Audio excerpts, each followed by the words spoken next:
She didn't flinch when her husband tried trading her for a horse. She just stood there, dust in her teeth, waiting to be claimed or walked away from. But a quiet drifter named Abram didn't ask for her hand. He just opened his gate. No promises, no questions. What began with a fence post and a shared loaf turned into something no man could buy or steal. Now, with a child at the doorstep and her past clawing back, Josie faces the only question that matters. Is this the family she gets to choose? And hanging beside the porch door, a leather ribbon holds the answer. Ever chosen to stay where you were finally seen? Comment below, and don't forget to subscribe for more frontier stories. The dust in Timber Hollow didn't just settle, it clung. To boots, to skin, to the quiet shame in a woman's eyes. Josie Carter stood in the middle of Main Street, hands at her sides, eyes fixed straight ahead as her husband, Emmett, laughed too loud and swayed too wide.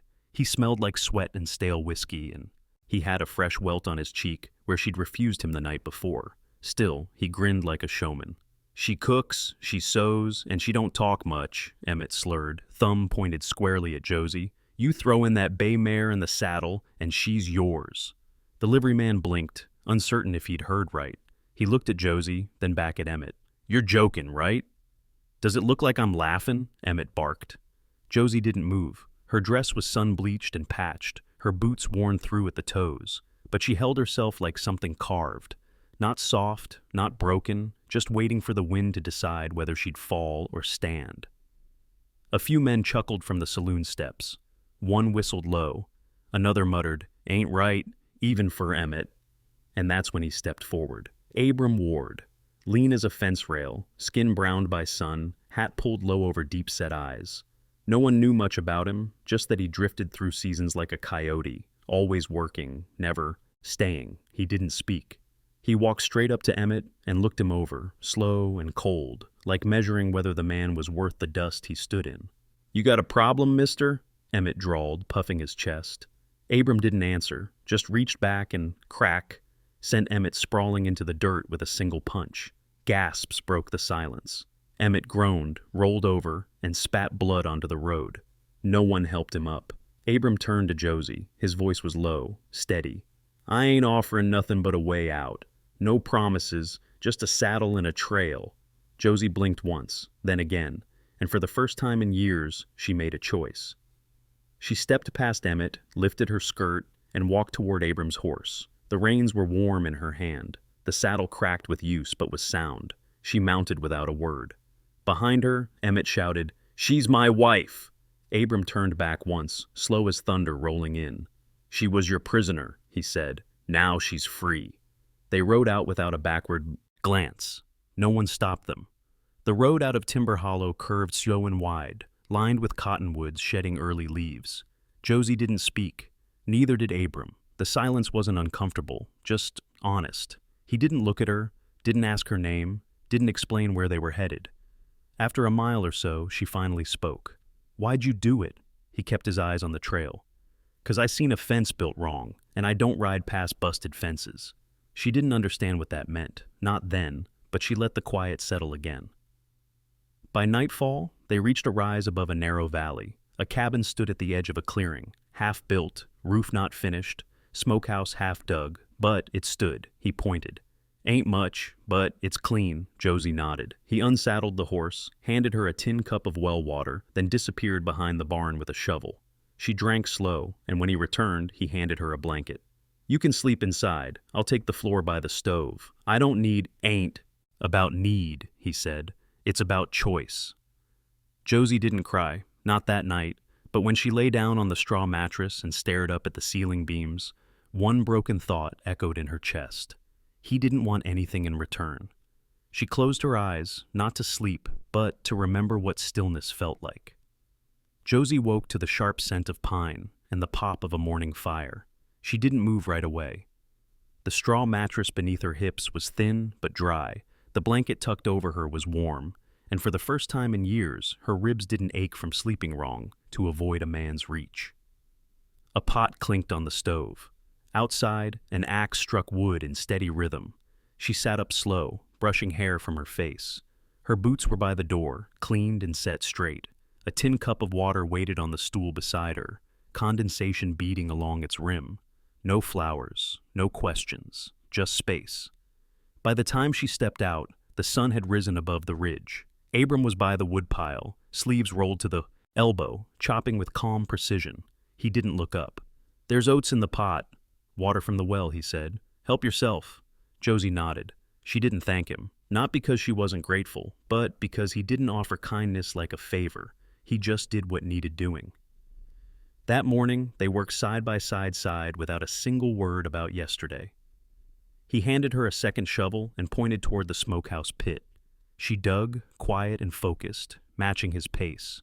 Her palms blistered quick, but she didn't complain. She was used to hurt. It was silence and usefulness she had to relearn. At noon, he brought 2 tin bowls and a can of beans, handed her a spoon, and sat on the step. They ate without speaking. Josie found she liked it that way. By the end of the second day, she'd patched 3 holes in the roof tarp, stacked wood into cords, and boiled water for washing. When she found a washtub behind the cabin, she didn't ask permission, just filled it, scrubbed her dress, and laid it out on the porch rail to dry. That night, she wore a plain shirt from Abram's pile of clean clothes and sat by the fire, mending a torn feed sack with thread she found in a rusty tin. Abram carved something from a block of cedar, the shavings gathering like snow at his feet. "Why here?" she asked after a long silence. "Why stay?" He didn't look up. Didn't want neighbors. Just space. Josie nodded. That made sense. He paused. "Why'd you come?" Her lips pressed into a thin line. "Because he thought he could trade me. And I needed to remember I'm not for sale." Abram gave a single nod, like her answer confirmed something he already believed. On the third morning, Josie found a rusted milk bucket by the gate. She picked it up, curious, until she heard a faint cough. At the edge of the path stood a boy, maybe 10. Barefoot, shirt torn at the shoulder, one eye swollen and yellowing. He clutched a burlap sack like it held everything he owned. He didn't speak, just stared at her like he wasn't sure if she was real. Josie lowered the bucket. "What's your name?" "Levi," he said, barely above a whisper. "I didn't mean to take nothin'. Just needed to rest." Abram stepped up behind her, eyes narrowing at the boy's bruises. He didn't ask who'd done it, didn't demand explanation. He just opened the gate. "There's stew left," he said. Levi blinked. "You ain't gonna turn me in?" Abram shook his head. "Don't believe in turning folks who already been turned out." Josie stepped aside, letting the boy in. As he passed, she gently touched his arm. Later that night, she found Abram setting a third plate at the table. "Stray herds growin'," she murmured. Abram smiled faintly. "Good fences. Open gates." Josie looked at the boy curled on a cot by the stove, holding that burlap sack like a lifeline. Her heart tightened, but not from fear, from something far older, something like purpose. They weren't building a home. They were learning how to hold one. Levi settled into the cabin the way wild things do, cautiously, like it might vanish if he blinked too long. He never asked for anything, never took more than half a biscuit unless told. But he worked. Lord, he worked. Hauling kindling, feeding chickens, sweeping out the wood shavings from Abram's carving corner without a word. Josie stitched him a new shirt from a flour sack, pressing the seams flat with the side of a spoon. When she handed it to him, Levi held it like something sacred. "You ain't gotta," he said. "I know," she replied, and that was all. They never asked him who he ran from, didn't need to. The yellow bruises said enough. His eyes flinching at raised voices said more. And still, Abram never changed his ways. No sermon, no speeches, just an extra plate, an open gate, and a steady rhythm of work that made a boy feel like he had a place to be. One afternoon, Josie caught Levi dragging a cracked bucket across the yard, determined to fill the water trough by himself. The handle snapped mid-lift, splashing cold all over his boots. He cursed under his breath, then looked up, guilty. Josie didn't scold. She just walked over and picked up the fallen bucket. "Want to patch it with me?" she asked. He blinked. "You ain't mad?" "Why would I be mad at someone who's trying?" They fixed the handle with wire and tin snips while sitting on the back porch. Abram's dog curled between them, like it belonged to both. That night, Levi stayed up late reading by the fire, lips moving over each word in the almanac, finger tracing each line. "I'm gonna learn maps next," he mumbled sleepily, already halfway to dreaming. But Timber Hollow wasn't so far off that word didn't travel. And word had traveled. By the end of the week, a girl showed up. She was maybe 12, with hair chopped ragged and hands that shook when Josie offered her cornbread. Burn scars covered her neck and left cheek, faint now, but there. She didn't give a name, just pointed to her throat, then to the shed. Josie looked at Abram, heart caught in her chest. He nodded. Fix her a cot. They didn't. Need names to make room. The girl didn't speak that night, or the next, but she watched everything. Watched Abram oil his tools, watched Josie stir soup, watched Levi laugh once, only once, when the chicken sat in Abram's hat.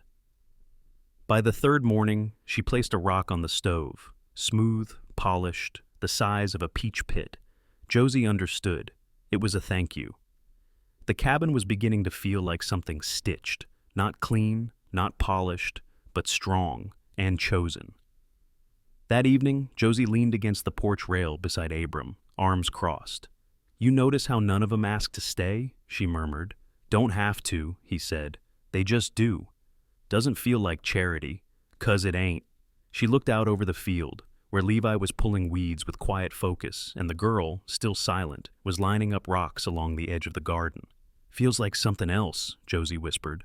Like we're a herd of strays, patching each other up. Abram nodded once. World don't much care where folks came from, but it'll notice where they stay. As the sun dipped low, casting gold across the hills, Josie fetched a quilt and draped it over the girl's shoulders. The child didn't flinch. She just leaned into the warmth, not because it was offered, but because, for once, it didn't come with a price tag. Easter Sunday dawned clear and sharp, with the scent of wild lilacs riding the breeze in the valley, waking soft under spring light. Josie had never been one for church, not since Emmett used to drag her in by the wrist and then lie clean-faced through every hymn. But this year felt different. She stood at the cabin basin, tying Levi's collar straight and brushing ash from the girl's sleeves. The girl still hadn't spoken, but she nodded when Josie offered a blue ribbon for her hair. You sure you want to take him into town? Abram asked from the doorway, one hand on the porch post, the other adjusting his hat. You don't owe him anything. Josie looked up. It ain't about owing. They gotta see the woo. World's bigger than what hurt him. He studied her a moment, then nodded. We'll ride slow. Timber Hollow gathered early that day. Children chased each other between wagon wheels. Ladies in pressed skirts laid out pies and preserves near the chapel steps. The bell rang bright at the hour, and heads turned as Josie stepped onto the churchyard with 2 children beside her, and Abram close behind. The talking quieted. Some folks offered tight nods, most just looked away. Widow McCree raised her brows but said nothing, folding her hands tighter beneath her shawl. The preacher, a thin reed of a man with sharp cuffs and sharper eyes, cleared his throat as they approached the steps. Abram Ward, he said, good to see you. And Miss Carter. Josie paused. Her heart thudded, but she held her chin high. Morning. The preacher's eyes shifted to Levi and the girl. These yours? Josie opened her mouth, but Abram beat her to it. They're with us, he said, voice flat but steady. That's enough. Well, I don't want to assume anything, the preacher said, smiling with too many teeth. But some in town have noticed. Folks living together out of wedlock, under the Lord's sky. Abram stepped forward. Ain't no sin to feed what's hungry, he said. The preacher blinked. And there's worse things than being unwed, Abram continued, like trading a woman for a horse, or letting a child freeze at your gate. No one moved. The breeze tugged at Josie's skirt. She caught Levi's hand, warm and tight in hers. A soft voice from the left broke the stillness. That girl's sewing again, said a stout woman near the pie table, her hands wringing a cloth. Used to be mine, barely spoke for weeks till she left with them. Now she hums. People shifted. Some nodded. Others glanced away. Abram didn't gloat, just turned, eyes brushing over Josie like a quiet anchor. And then he did something she hadn't expected. He said her name. Josie made stew, he said, turning to the crowd. Brought enough to share. He reached into the satchel and handed her the pot. The act, so simple, so public, was louder than any vow. Josie walked toward the church steps, the children behind her, and laid the stew beside the cornbread and sweet pickles. By sundown, the children were playing in the grass. Levi tried to show the girl how to spin without falling. She didn't laugh, but she didn't stop him either. Back on the porch that night, Abram sat carving as usual. Josie stepped beside him, hand brushing the rail. "You said my name." He didn't look up. Figured it was time they heard it from someone who meant it. Her fingers found his, just for a moment. Not possession, just presence. And behind them, 2 children curled near the fire, the girl holding her ribbon like a thread holding everything together. The storm didn't roll in with thunder. It rode on leather saddles. Josie had just pulled a loaf from the oven when the dog barked twice, low and sharp. Abram looked up from mending the gate hinge, wiped his hands on his trousers, and stood. Josie stepped onto the porch behind him, drying her palms on her apron. Levi peeked out from behind the chicken coop. The girl clutched the porch rail, eyes narrowed. 3 riders came up the trail. Emmett Carter was at the front. He hadn't changed much, still broad-shouldered, still mean. But the smugness in his eyes now had paper behind it. "Morning," he called out, tone sweet as syrup and twice as thick. "Brought the law with me." Josie's breath caught. 2 men flanked Emmett, deputies from town. One younger, stiff in his saddle, the other older, eyes downcast. Both wore badges, and both looked uneasy. "Got something belongs to me," Emmett said. "She left with what was mine." "Time to come on back, Josie." "No," she said simply. Emmett chuckled. "I got a paper says otherwise." He pulled a folded sheet from his coat and waved it like a sermon. "Marriage license. Dated, signed, legal. She's my wife, by law, which means she's my property. Same as if I'd bought her and the stove she cooked." St. Abrams stepped forward, calm as dawn. "She ain't property, and she ain't yours." Emmett's smirk twisted. "You don't get to say." "The law does." Abram took the paper, eyes skimming the lines. He didn't tear it, didn't curse. He folded it clean and square and placed it on the porch rail. "She made her choice," he said, "and she's free to stay." One deputy opened his mouth, uncertain. The other cleared his throat. "We ain't here to drag no woman, just to read the claim. But if she says no, we're not to force her." Josie stepped off the porch, children at her heels. Her voice was clear, low. "I ain't going. Not now, not ever." Emmett's face turned red, then dark. "You'll regret this," he spat. "You think he'll keep you? Wait till that little charity barn falls in on itself. Wait till he gets tired of hand-me-down wives and broken kids." He never finished. Abram didn't punch him this time. He didn't move, just stared at him until the deputies flanked Emmett and turned their horses. The trio rode off, Emmett shouting curses over his shoulder. Josie's knees wobbled once, but she didn't fall. She just took a breath and turned toward the house. That night, the wind picked up. Clouds scudded low over the hills, and the animals grew restless. Abram kept watch on the porch. Josie kept the fire high. In the morning, the goat pen was burned to ash. The feed sacks had been slashed open, seeds scattered like spilled grief. The barn door hung crooked, kicked clean off the lower hinge. Levi stood at the edge of the ruin, fists tight. The girl knelt beside the smallest goat, its body curled against the blackened fence post. Still. Josie knelt too, fingers shaking as she touched the small, stiff frame. Her eyes didn't cry. They just went very, very still. Abram walked over without a word, shovel in hand. He dug the grave himself, arms moving with quiet fury. Each lift of dirt, another word unsaid. When he finished, he reached into his coat and pulled something from the pocket, a small carved whistle, shaped like a bird, the grain smoothed by hours of touch. He placed it by the grave. That night, Levi didn't speak. The girl didn't eat. But Josie took out her thread and needle and mended what she could. The knock came just after sunrise. Not a hard bang, but a sharp, practiced rap. 4 times, then silence. Abram met Josie's eyes from across the cabin. She froze, the bread dough still clinging to her hands. Levi paused mid-swing with the axe out back, and the girl, who still hadn't said a word, grabbed her ribbon and backed into the pantry. Abram opened the door. Sheriff Cale Montgomery stood there with 2 deputies and a clipboard in hand. He was younger than most lawmen, with a clean-shaved jaw and a stiff spine, but his eyes were tired. "Morning, Abram. Josie." He tipped his hat, voice neutral. "What's this?" Abram asked, already knowing. The sheriff cleared his throat. "I got charges filed out of the county seat. Official complaint by Emmett Carter, trespassing, harboring minors without consent, theft of livestock." Josie's breath hitched. "The goat?" Montgomery gave a slight nod. Claim says she was Emmett's property. Same as you, Josie. Josie's hands balled into fists, flour dusting the floor. I ain't anyone's property. I don't disagree, the sheriff said quietly, but the law's muddy out here. I'm just here to escort you both for hearing. Judge Parson wants to see it through. He stepped aside, revealing iron cuffs in one deputy's hand. No, Levi said, running forward. He didn't do nothing. Abram crouched to meet the boy's eyes. This ain't about guilt. It's about truth. And truth don't run. Montgomery gave him a long look, half respect, half regret, and nodded toward the porch post. I'll make it quick. Abram didn't resist. He held his wrist steady while the metal clicked around them. Josie's cuffs came next, smaller, but no less cold. The girl started crying, not loud, but deep in her chest, like something inside her cracked.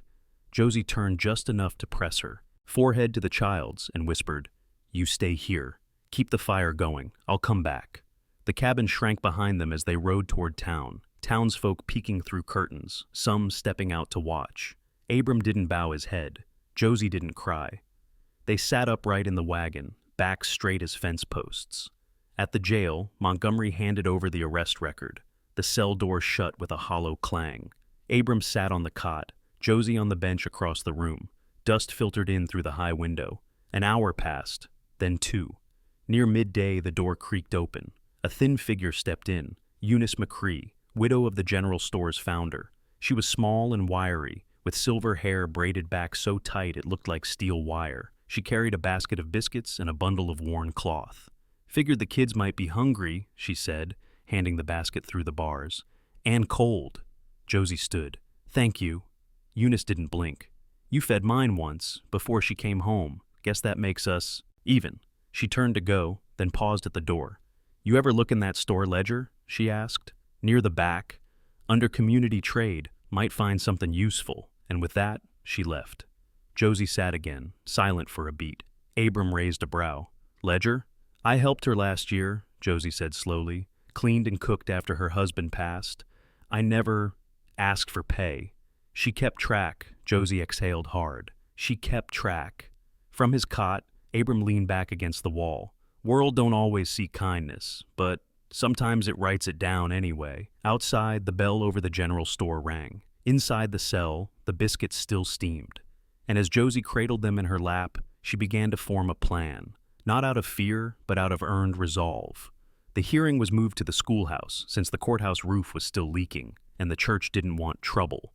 Word had spread like wildfire. By the time the sun crested over Timber Hollow's ridge, half the town had squeezed inside. Farmers, with calloused hands, shopkeepers in starched collars, even children perched on windowsills, wide-eyed. Josie stood just outside, spine straight, fingers wrapped tight around a folded ribbon, the same one Emmett once yanked from her hair and threatened to pawn for a bottle. She'd kept it, not for sentiment, but as proof that some things you didn't forget. Sheriff Montgomery opened the door. They're ready. Inside, Abram sat beside the sheriff's desk, still shackled, but upright, as calm as ever. His eyes met hers for a breath, and that was all she needed. The judge was a stooped man named Parson, too old to ride, but sharp enough to see straight through most nonsense. He tapped the gavel once. Let's hear it. Emmett stood first. He strutted like a rooster, papers flapping in his hand. She ran off, took my livestock, took my name, shacked up with this no account, and stole from my land. That boy was mine, my brother's ward. That girl, who knows? I come here to get what's rightfully mine, he waved. The marriage license again. Signed, sealed, dated, she's my wife. Josie didn't flinch. Judge Parson adjusted his spectacles. Mrs. Carter, your reply? She stepped forward, slow and steady. First, I was never paid for, never courted. That license was signed while I was 17 and couldn't read it. Second, he sold that mare 2 weeks before he ever filed this. She handed the judge a letter. Statement from the livery owner, notarized. Parson skimmed the paper, then looked to Emmett. Is this accurate? Emmett fumbled. I didn't file right away, but she's still left with... Josie raised her voice just enough. I left with nothing. I left with bruises and a flour sack. And since then, I've worked, sewn, cleaned, baked, helped raise 2 children who weren't mine, but who stayed. She turned to the townsfolk. Ask Widow McCree. Ask the blacksmith's wife. Ask the general store, whose ledger shows every hour I worked. Not for money, for dignity." A murmur rippled through the room. Emmett sputtered, "This is all hearsay." Then the door opened. Widow McCree stepped in, her shoulders square beneath her shawl. "I wrote it all down," she said. "She earned every line in that ledger. My granddaughter speaks again because of that girl Josie fed from a dented pot. This woman didn't steal, she healed." Parson nodded. Ledger accepted. Emmett's face flushed. "This is ridiculous. She's my wife." Josie held up the ribbon. Her voice dropped to a whisper that carried, "You tried to trade me for a horse." "That ribbon was the price. I kept it so I'd never forget what I was worth to you." She let it fall to the dirt. The judge tapped the gavel twice. "Charges dismissed. Mr. Ward is released. Property claims null. As for these children, until proven otherwise, they remain under Josie Carter's care by her choice and theirs." Josie exhaled for the first time in hours. Abram stood, rubbing his wrists as the cuffs were removed. Their eyes met. No nod, no smile, just steady quiet. Outside, the girl waited on the bench, clutching a piece of folded cloth. Levi stood beside her, fists tight but proud. Josie stepped into the sun, and behind her, the crowd didn't whisper this time. They watched. They remembered. And when Emmett turned to leave, for once, no one followed. The morning after the hearing dawned clean and gold, like the valley itself had exhaled. Emmett Carter was gone, rode out of Timber Hollow before sunrise, trailing dust and bitterness. No one waved, no one followed. He didn't stop at the saloon, the livery, or even the general store. Just a straight line out of town like a man chased by something he couldn't outrun, his own hollowness. Josie stood on the cabin porch, still in the same boots she'd worn to court.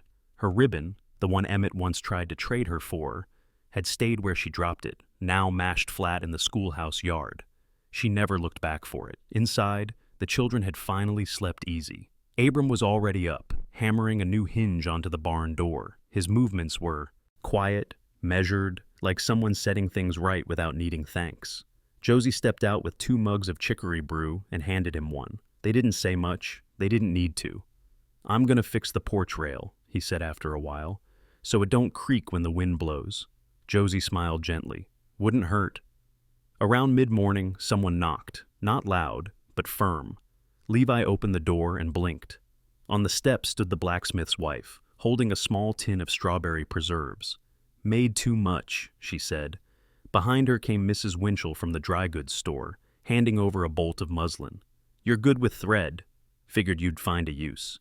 They didn't stay long, just left the items, nodded, and went. But by sundown, the porch held a small pile of quiet offerings, fresh cornbread, a sack of oats, a tin whistle, and a hand-painted wooden cross from the preacher's daughter.